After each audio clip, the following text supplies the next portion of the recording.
सिर्फ साहब मैं नोट कर रही हूँ कुछ डल बोर मैं बोर हो गया हूँ आपका मूड काफी ज्यादा, आप एंटरटेन रील्स से हो रहे थे बजाय पॉलिटिकल। तो मैं क्या करूँ, इतनी बोर्डम हुई हुई है।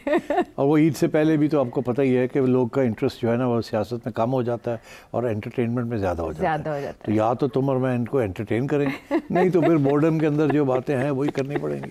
हुणो गल्ला नहीं रही उनकी करिए फिर।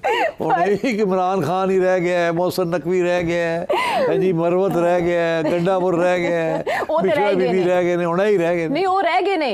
ਹੁਣ सिर्फ सलमान नकरम राजा ਦਾ ਨਾਂ ਬੋਲਦਾ ਹੈ पीटीआई ਵਿੱਚ। हाँ जी, गल भी ਤੁਸੀਂ ਇਹੋ ਜੀ करती है। अच्छा तो चलो फिर देख लेने हैं किदा कौन बोलता है। अच्छा चले, रमज़ान तो हो गया, ये इसमें ज़ाहिर है मसरूफियत के पैमाने और होते हैं, लेकिन ईद के बाद कुछ एंटरटेनमेंट शो जमने जा रहा है क्योंकि ईद के बाद पाकिस्तान तहरीक इंसाफ एहतजाज करने जा रही है। इसका पता हमें एहतजाज तो यार आयशा फगात से एहतजाज कर करके अनाउंस कर करके करते तो है कुछ नहीं। चले देख, काफ़ी ज़्यादा इंशाल्लाह पे जोर है जुनेद अकबर साहब का, लेकिन ये एहतजाज की बात कर रहे हैं तो शेर अफजल मरवत साहब फॉरवर्ड ब्लॉक की बात करें, वो क्या कह रहे हैं?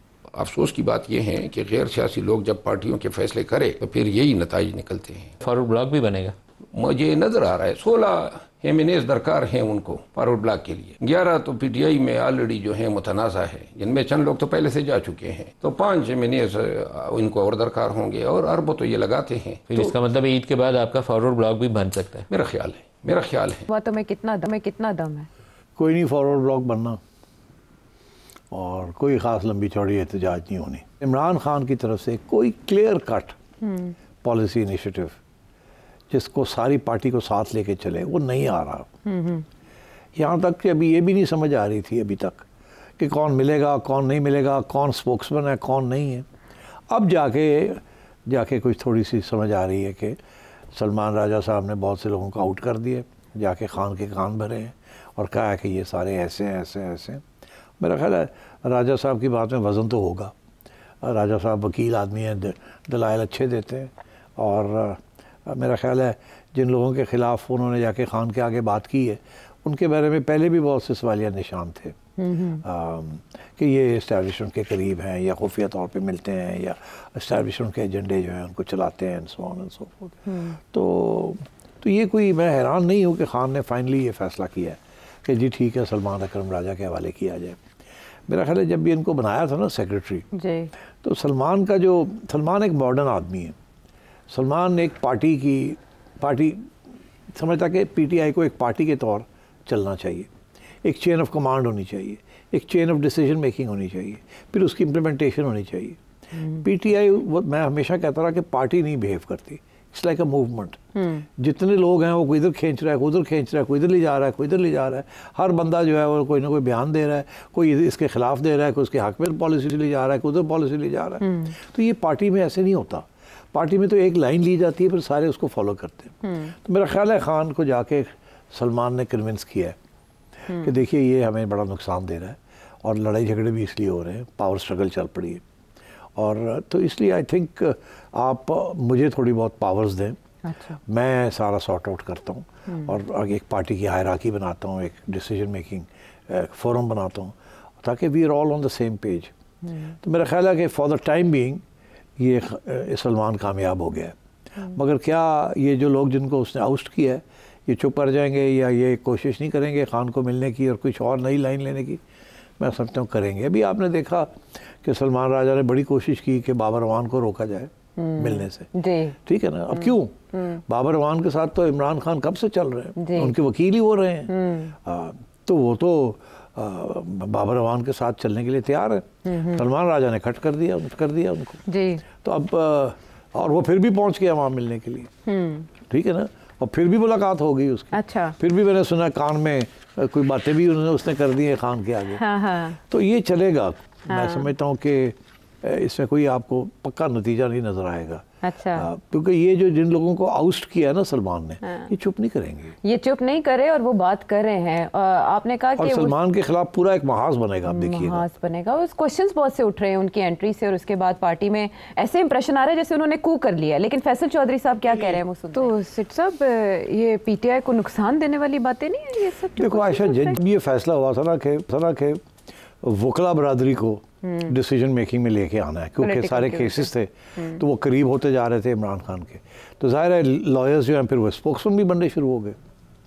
इसी खाते में सलमान भी एंटर हो गया, मगर जो सियासी क़यादत थी वो तो नहीं थी, they were never part of this legal defence, वो तो सियासत कर रहे थे जी। अब ये लॉयर्स ने पहले कोशिश की कि टेक ओवर कर लिया जाए, इसीलिए फिर बैरिस्टर साहब को बना दिया जी, ठीक। अब बैरिस्टर साहब को सलमान ने आउस्ट कर दिया, तो और भी लोग हैं ऐसे। उधर मरवत को पहले आउस्ट किया, अब कोशिश की जा रही है गंडापुर को आउस्ट करने की जी, ठीक। ये शेर अफजल मरवत साहब ने इशारा दे दिया, तो ये अब ये चुप नहीं करेंगे, ये लड़ेंगे ये लोग।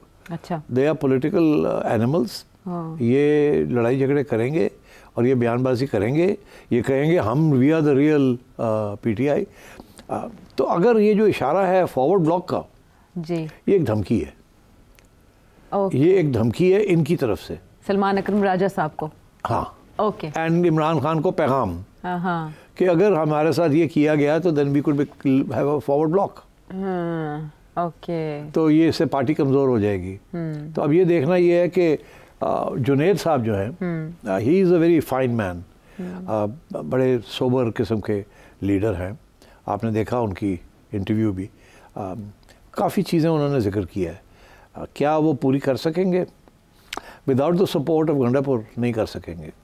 गंडापुर की स्ट्रेंथ ये है कि उसके पास गवर्नमेंट है, गवर्नमेंट के फंड्स हैं, गवर्नमेंट के रिसोर्सेज हैं। अब जुनैद साहब के पास वो नहीं है जी, और जुनैद साहब की कंप्लेंट भी यही है कि हमें महरूम किया जा रहा है from funding and so on and so fourth, and Gandapur will not let go. He is an old politician, CM बने हुए वो, उनके राब्ते एस्टैब्लिशमेंट के साथ भी हैं, इमरान खान के साथ भी हैं, he is playing a difficult balancing act, वो हटेंगे नहीं इसलिए। लेकिन बड़े अरसे से ना उनकी मुलाकात हो पाई, ना इस तरह से वो मंजर आम पर है जिस तरह वो पहले गरजते थे, और शेर अफजल मरवत साहब का ये कहना कि उनकी भी यही लगता है अनकरीब छुट्टी हो जाएगी। हाँ, अगर वो छुट्टी होती है तो देन इट बहुत बड़ा, जिसे कहना जलजला आएगा केपी में, बिकॉज जिसको ये लेके आएंगे he will not be as strong as Gandapur was ji. तो ऐसे लगता है गंडापुर बड़ा मुश्किल हालात में पार्टी को स्टीयर कर रहे हैं। एक तरफ इमरान खान के बहुत ख़तरनाक किस्म के बयानबाजी है और जो डिमांड्स हैं कि आप ये करें वो करें, दूसरी तरफ he is after all federal government का हिस्सा है, कॉन्स्टिट्यूशनल हिस्सा है of the arrangement between the government of Islamabad and all the other provinces. So he's in a difficult situation, and I think he's कोशिश तो वो कर रहे हैं किसी तरीके से स्टीयर किया जाए, मगर अगर कोई नया बंदा आता है तो स्ट्रेट अवे गवर्नेंस रूल लग जाएगा। अगर उसने वही काम किया है जो खान साहब चाहते हैं या जो जुनैद साहब चाहते हैं तो वो गवर्नेंस रूल लगा देंगे। और आपने देखा इस वक्त ये जो हार्ड स्टेट की जो बातें होती है ना, एवं नहीं खटक साहब को, परवेज़ खटक को लेके गए इस इंटीरियर में, ये सब तैयारी है कि अगर आपने गड़बड़ की और आप ऐसे लोग लेके आए जो कि एंटी इस्टेब्लिशमेंट है या एंटी फेडरल गवर्नमेंट है तो हम उड़ा देंगे आपको, एंड फिर फॉरवर्ड ब्लॉक्स ही बनेंगे, फिर बहुत कुछ होगा। सो आई थिंक जुनैद साहब has to be very careful कि और Salman has to be very careful. ये ना हो कि इन लोगों की जो कोशिश है कि अपने हाथ में सारी लीडरशिप ले लें और इन बाकी लोगों को इमरान से दूर कर दें। I think it could backfire on them, and ये ना हो कि अगर केपी की गवर्नमेंट इनके हाथ से निकल गई तो बहुत बड़ा एक एडवांटेज है इनको इस वक्त। ये जब बात करते हैं ना कि हम लॉन्ग मार्च करेंगे, हम एहतजाज करेंगे, ये करेंगे वो करेंगे, इस वक्त तो ये गवर्नमेंट उनके साथ है। कल को ये गवर्नमेंट उनके खिलाफ अगर होगी, अगर गवर्नेंस रूल लग जाता है वहाँ, तो ये तो हिल नहीं सकेंगे वहाँ। They will crack down. अभी तो कोई क्रैक डाउन नहीं है ना केपी में, ना तालिबान के ऊपर क्रैक डाउन है ना पीटीआई के ऊपर क्रैक डाउन है जी। तो अगर गवर्नेंस रूल लग गया और मोहसिन नकवी साहब की जो कमेटी है वो हरकत में आ गई तो फिर आप देखिएगा क्या होता है। अच्छा, चेंजेस हमने बहुत ओवर टाइम देखी पाकिस्तान तहरीक इंसाफ में कि सबसे पहले जब इमरान खान साहब अरेस्ट हुए, पाकिस्तान तहरीक इंसाफ इलेक्शंस में गई तो बैरिस्टर गौहर सामने आए, फिर शेर अफजल मरवत साहब सामने आए, फिर अली अमीन गंडापुर ने पार्टी को सहारा दिया क्योंकि जो पाकिस्तान तहरीक इंसाफ की फॉलोइंग है वो एग्रेसिव एटीट्यूड को पसंद करती है। फिर आपने बताया अलीमा खान साहिबा और बुशरा बीबी की अरेंजमेंट क्या थी, वो भी चली गई, फेल हो गई इन अ वे, पीछे चली गई। फिर यकदम सलमान अकरम राजा साहब जो उभर कर सामने आए, उस पर बहुत से शुकूक व शुबहात का इजहार किया जाता है। अब सलमान अकरम राजा साहब ने तहरीक के बारे में जो हिंट दिया है वो तो ऐसे लग रहा है जैसे सलमान अकरम राजा साहब के बाद Pakistan Tehreek Insaf itself survival mode में चली गई है कि पार्टी के अंदर इतने झगड़े हो गए हैं। सलमान अकरम राजा साहब वो फिगर है जो सबको मोबिलाइज कर सकें? कोशिश तो उनकी होगी, मगर मैं नहीं समझता इट विल बी पॉसिबल, क्योंकि इनके खिलाफ जो महाज बन रहा है वो इट्स अ वेरी पॉलिटिकल महाज। सलमान साहब की पॉलिटिक्स उस लेवल की नहीं है इस वक्त, ना ही उनकी कंस्टिट्यूंसी पॉलिटिक्स है। ये सब लोग जो है their old war horses, so I think it will be very difficult. अब अभी क्या जो जाके इन्होंने कन्विंस किया है इमरान को, वी डोंट नो, मगर मैं नहीं समझता कि ये जो कोशिश कर रहे हैं कि to take over the party और इस तरीके से पार्टी को चलाएं जैसे कि एक सेक्रेटरी जनरल चलाता है। ये सेक्रेटरी जनरल क्या चीज़ होती है? जो तारीख़ में जो बोल्शेविक पार्टीज़ थी, जो जहाँ से ये सारा निकला कि सेक्रेटरी जनरल किसी पार्टी का बड़ा पावरफुल होता है, प्रेसिडेंट से भी ज़्यादा पावरफुल होता है सेक्रेटरी जनरल, क्योंकि सारे ऑर्डर्स वहीं से इशू होते हैं। तो अब ये पार्टी नहीं है उस किस्म की यहाँ कि सलमान राजा साहब ऑर्डर्स इशू करें और बाकी लोग मान लें इस बात को। और मैं समझता हूँ इनके खिलाफ भी अब महाज बनेगा if he is not careful, if he doesn't play politics, बनेगा। और I am concerned कि इसका नुकसान ना हो जाए पीटीआई का। मेरी उम्मीद तो यही है कि ये कामयाब हो जाए, because is a good man and इनकी अच्छी ख्वाहिश है अबाउट द पीटीआई।